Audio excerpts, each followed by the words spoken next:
Muitas vezes o brasileiro não está tão preocupado em investir porque ele nunca soube como é bom ter dinheiro na conta.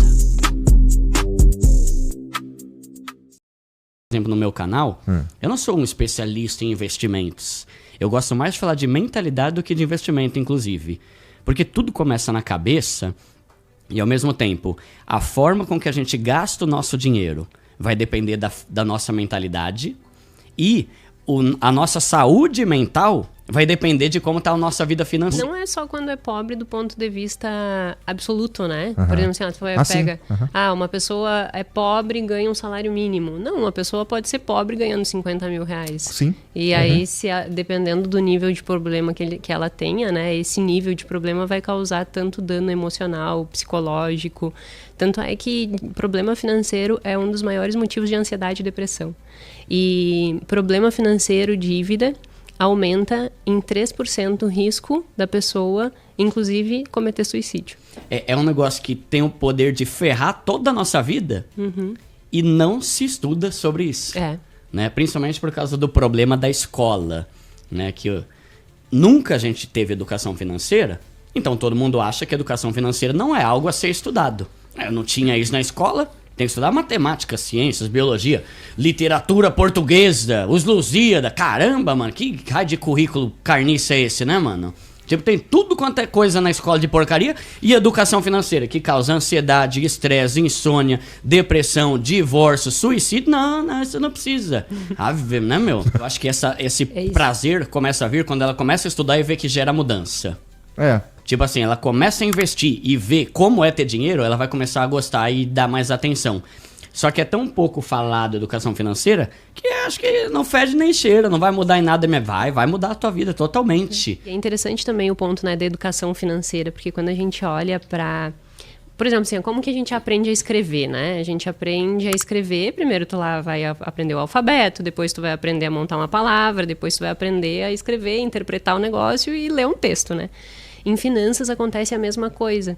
Então, nos falta, além de educação financeira, o que é educação financeira? Conhecimento. O que eu vou investir, como que eu vou cuidar do meu dinheiro e tal. Mas a gente chama de alfabetização financeira. Que aí sim a gente tem um gargalo ainda maior. O que é alfabetização financeira, né? Não basta eu conhecer. É como eu ter um carro e não saber dirigir. O que vai adiantar com aquele carro, né? Então, a alfabetização financeira ela vai incorporar atitude, que são, a grosso modo, as tuas crenças, que é o que o Duda estava falando em relação ao que a pessoa pensa, que vai mudar a forma como a pessoa se comporta. Então, tipo, se ela pensa assim, é só mais 700 reais aqui que eu vou passar no cartão de crédito, ela vai ampliando ali a condição dela, né? Então, como ela vê o dinheiro, como se ela se relaciona, qual é a perspectiva dela, ou seja, a atitude, o conhecimento, saber o que fazer, e o comportamento, que é agir efetivamente na direção daqueles objetivos. Os 2 primeiros passos para você mudar de vida é o primeiro, você ficar de saco cheio, porque a gente se acostuma com a pobreza. A pessoa se acostuma, né? A síndrome de Gabriela, nasci assim, vou morrer assim, já tô todo cagado, então que se lasque mesmo, não vai mudar nunca, né? Não tem que mudar. Então o primeiro passo é você ficar cansado e o segundo é você buscar informação sobre isso. Porque todo mundo diz, todo educador financeiro manda a gente fazer reserva de emergência. Pra que essa porcaria aí se eu posso investir numa coisa que me dá um retorno maior? Por quê? Porque sem segurança financeira tu não tem sanidade mental. Muitas vezes o brasileiro não tá tão preocupado em investir porque ele nunca soube como é bom ter dinheiro na conta. Tipo assim, desde os 16 ele já é lascado. Tipo assim, ele nunca teve 3 mil. Ele nunca teve 5. Então, às vezes a gente pensa assim, tipo investimento. Juntar 1 milhão, juntar 500 mil. Cara, o brasileiro, quando ele abre o celular, ele pagou todas as contas e tá 5 mil positivo, é um prazer que ele nunca experimentou na vida. E fazer ele aumentar a cada mês. E caramba, se eu seguir nesse ritmo aqui, acho que daqui a um ano eu vou ter 15. Mano, 15! Né? Depois... Porque assim, quanto mais dinheiro você tem, mais rápido ele vai se multiplicando. Então o problema é o estágio inicial, que é meio desanimador. A maioria da galera do meu canal guarda 50 reais, que é bem menos do que 10%. Então o salário mínimo é 140, 10%, né? Então já estaria ótimo. Uma atividade que a gente tem que exercitar, porque a gente tem que entender assim, como o dinheiro é aprendizado, eu preciso treinar meu cérebro a lidar de forma diferente para que eu tenha uma melhor qualidade de vida, para que eu tenha segurança, para que eu tenha tudo isso. Então, nesses aspectos, eu tenho que mudar a minha cabeça. Quando eu pensar eu vou perder, eu não posso pensar que eu vou perder. Na verdade, eu tenho que pensar que eu vou ganhar. Eu não tenho que ter a construção mental de que eu estou abrindo mão. Na verdade, eu tenho que olhar e dizer assim, eu estou mudando de prioridade. A partir de agora, eu estou escolhendo construir uma vida diferente. A partir de agora, eu estou escolhendo viver melhor.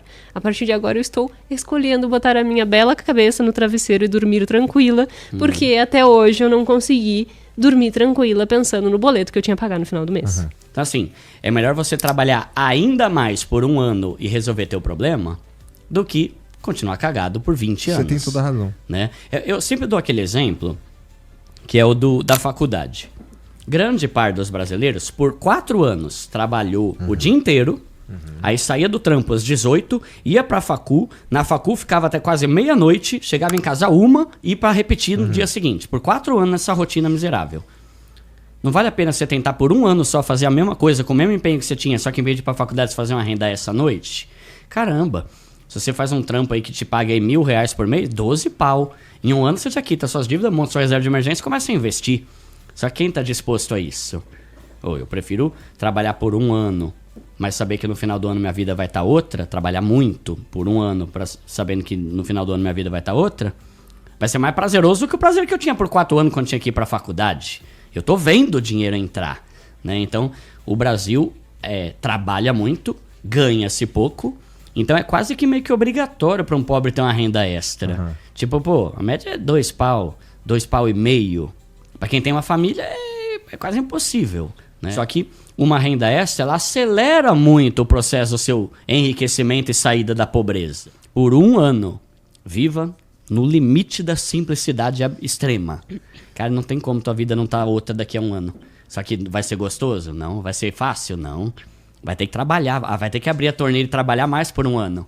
Vai ter que parar de gastar com prazeres por 1 ano. Vai ter que diminuir o nível e mesmo vendo aquele dinheiro começar a crescer, você manter o nível por 1 ano. Não, aquele dinheiro não é pra eu já aumentar o meu ritmo, o meu estilo de vida. É pra eu continuar, porque daqui a 1 ano, ou 2, ou 6, aí sim a minha vida vai estar outra, a ponto de eu começar a usar meu dinheiro com mais prazer e com mais paz, né? Mas as pessoas se iludem achando que é no gasto que encontra o bem-estar. E tem um gráfico que eu gosto muito, que mostra assim, aumento da renda. Se tu aumenta teu consumo, tuas aspirações, teu custo de vida na mesma proporção que aumenta a tua renda, tu não ganha bem-estar. Então o bem-estar segue constante, aumentei a renda e aumentei meus gastos, teu bem-estar seguiu o mesmo. Agora, se tu aumentou a tua renda e não aumentou teu gasto na mesma proporção, tu tem maior bem-estar. Porque no final das contas, se a gente for pensar, a pessoa começa a guardar dinheiro e cuidar do dinheiro pra quê? No final das contas, a pessoa quer tranquilidade, ela quer botar a cabeça no travesseiro e dormir tranquila. E quando ela consegue ter isso, ela consegue ter liberdade de escolha, porque daí ela vê o benefício disso. Aí ela vê recompensa nisso. Aí ela começa a achar legal isso. E aí ela começa a se desprender de tantos outros consumos que ela teria de abrir a torneira e deixar o ralo aberto, sabe? Aí ela começa a fechar o ralo porque faz sentido na vida dela fechar o ralo. Porque ela vive melhor de ralo fechado do que de ralo aberto. Porque daí ela começa a ver realmente sentido na vida dela e não na próxima compra. E isso dá mais sentido. Inclusive, quem tem maior autocontrole, maior esse senso, consegue ter um senso de vida, assim, de se sentir pleno, melhor do que aquela pessoa que só compra. Boa. É uma coisa que tem relação. A simplicidade é fundamental para você enriquecer. Mas se você enriquecer e perder totalmente sua simplicidade, você volta pra pobreza, né? Então, assim, você saber ter esse equilíbrio de o que vale a pena, olhar o custo-benefício e tal. Mas pra mim ainda é desafiador, de vez em quando, eu falar, Duda, compra, velho, para com isso. 24 pila, né? Não vai fazer diferença. Então, é uma transição. Tem muito influenciador milionário que fica o tempo todo falando de dívida boa. Dívida boa. Tá, só que a gente nem falou de tigrinho ainda, hein? Mas vai lá. Tá vendo ali, né? Joga no tigrinho ali. Qual que é a treta? Tem um monte de pesquisa de tigrinho. Nossa, essa é boa, hein? Tem muito influenciador milionário que ele ama fazer dívida Porque é melhor ele fazer uma dívida do que tirar os milhões que ele tem investidos. Então, vou dar um exemplo. O cara tem aqui R$1 milhão investido. Esse 1 milhão rende quase 10 mil por mês para ele. Não vale a pena ele tirar esse 1 milhão, perder esses 10 pau por mês? Ele prefere ele fazer uma dívida e vai pagando aos poucos com o salário dele. Só que isso é um raciocínio muito bom para quem tem uma grana boa. É o mesmo raciocínio da casa lá, de alugar ou comprar. E aí eu percebo que quanto mais eu tenho conhecido pessoas ricas, eu percebo que rico ama fazer dinheiro com o dinheiro dos outros.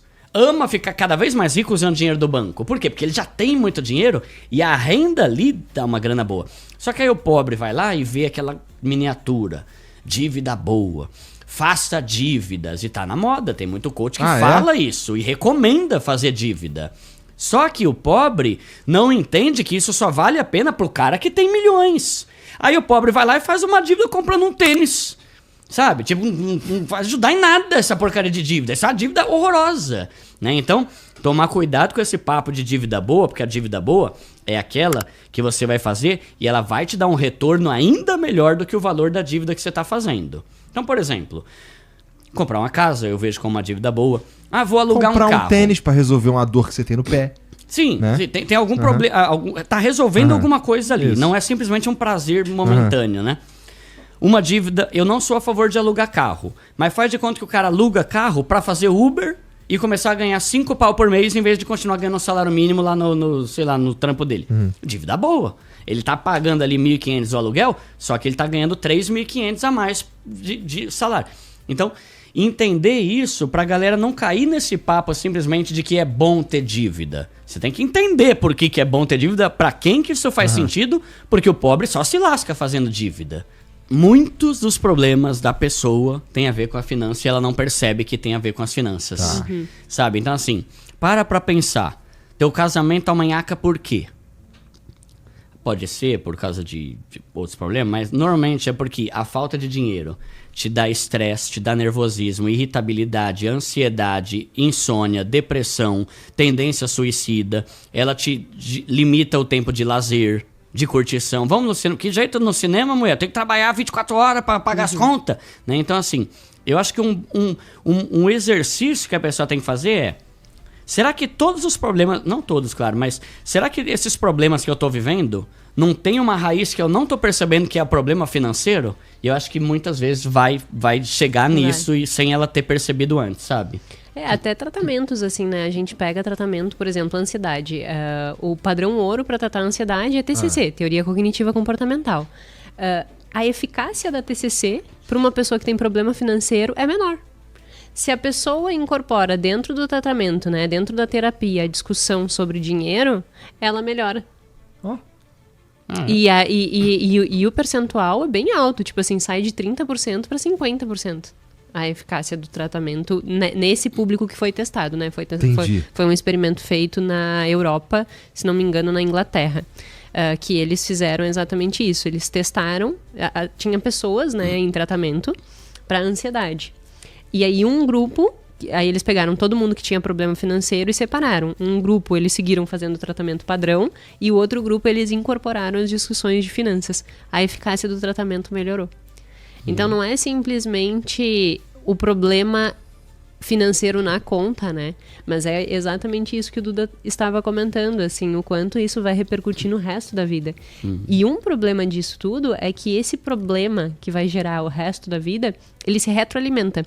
Por quê? A pessoa tem problema financeiro, vai gerar problema de saúde mental. Ela vai ficar mais ansiosa, mais deprimida, vai dormir menos, vai ter menor produtividade. Tem um artigo mostrando um ciclo bem assim. Menor produtividade, menor hora de trabalho, porque ela tem o que a gente chama de escassez. Dentro da teoria de finanças comportamentais, escassez não é essa mentalidade de escassez de não querer comprar as coisas. Escassez é, eu não tenho o suficiente, então eu quero comprar.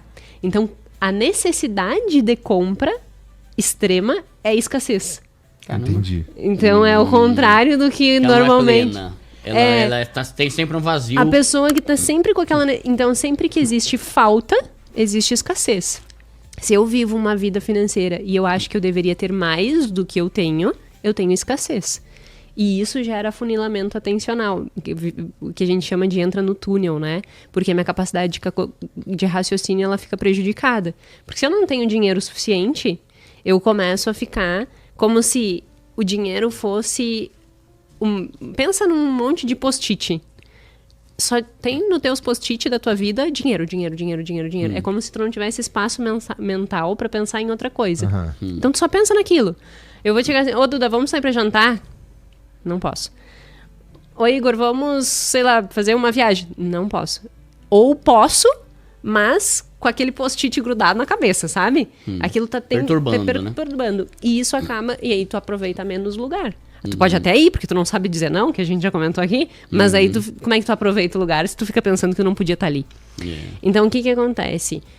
Essa situação, né, esse problema financeiro, ele vai gerar todos esses prejuízos cognitivo, então eu vou ter esse problema cognitivo pela falta, eu vou ter menor concentração, eu vou ter menor inteligência fluida. O que é inteligência fluida? É a capacidade de concatenar ideias e chegar numa conclusão. Quem tem escassez, quem tem problema financeiro, não consegue concatenar a ideia. Porque no meio da construção da ideia, vem o post-it do dinheiro. E aí ele fisga a atenção. E aí a pessoa não consegue raciocinar. Então ela não tem essa capacidade de resolver problema. Aí diminui a produção dela no trabalho. Ela tá trabalhando, ela tá lá, concentrada, fazendo um projeto super importante. Tá lá o post-it do dinheiro. Aí ela não consegue se concentrar no que ela tá fazendo. Diminui a produtividade. Pensa em malabarismo, tá? Tu tá fazendo malabarismo. Qual é a preocupação da pessoa que tá fazendo malabarismo? Que lá não pode cair. A primeira bolinha. Ele não tá preocupado com a bolinha que tá lá em cima, ele tá preocupado com a bolinha que tá aqui. Então, ele tá desesperado pra pegar a bolinha que tá aqui. Mas aquela lá tá caindo. E aí ele olha e ele nunca pode parar. Essa é a sensação da pessoa que tá nessa circunstância. Ela tá olhando pra conta de luz que ela tem que pagar hoje. Ela tá olhando pro cartão de crédito que ela tem que pagar no dia 20. Só que no dia 1º virou, ela tem que pagar o aluguel. Só que ela ainda não olhou pro aluguel. E aí ela entra num limbo de desespero, porque daí quando ela para e olha tudo isso, ela olha e diz assim, eu não vou dar conta. Aí quando ela diz não vou dar conta, ela entra no que a gente chama de percepção de autoeficácia baixa. O que é autoeficácia? É essa sensação de eu não dar conta, eu não vou dar conta. Então eu não vou fazer. Aí ela procrastina. Então a procrastinação, ela não tem a ver com má vontade, preguiça ou sei lá o quê. Muitas vezes a procrastinação, ela acontece justamente porque a pessoa, ela acha que não vai dar conta. Se eu não vou dar conta, por que eu vou começar? E ela não começa, ela não cuida, ela não guarda, ela não gasta menos. Pra que eu vou gastar menos, se não vai resolver? Eu não gastar R$50 hoje não vai fazer diferença na minha vida, então eu vou seguir gastando? E aí ela segue gastando. Então, essa construção, com certeza, faz com que ela entre nesse limbo. E aí esse ciclo se retroalimenta. Por quê? Porque daí ela entrou nesse limbo, tá com esses problemas, isso vai gerar mais prejuízo na saúde mental dela, mais problema financeiro, porque ela procrastinou a solução, e aí esse ciclo que ela vive. Então, quando a gente fala de entrar em problemas, e não só entrar em problema financeiro como entrar em dívida, mas de ficar nessa sensação de que parece que a vida não anda, sabe? Olha se não tá nesse ciclo. Será que tu não tá com um problema financeiro? O problema financeiro tá afetando todas essas áreas da tua vida. Essas áreas da tua vida tá afetando de novo teu problema financeiro e essa coisa tá... Sabe? Tipo, não é que produtividade, saúde mental e tudo isso vai causar problema financeiro, nem problema financeiro vai causar. Na verdade, é uma via de mão dupla. O problema financeiro causa problema de saúde mental, produtividade, e a produtividade baixa causa problema financeiro. É isso aí, ó. A galera, gente, deixa os comentários, dá o like, espero que vocês tenham gostado. Quem não se inscreveu ainda no canal, se inscreve no canal. Tamo junto, mais uma vez. Galera, um forte abraço. A gente se vê no próximo. Valeu! Valeu, pessoal!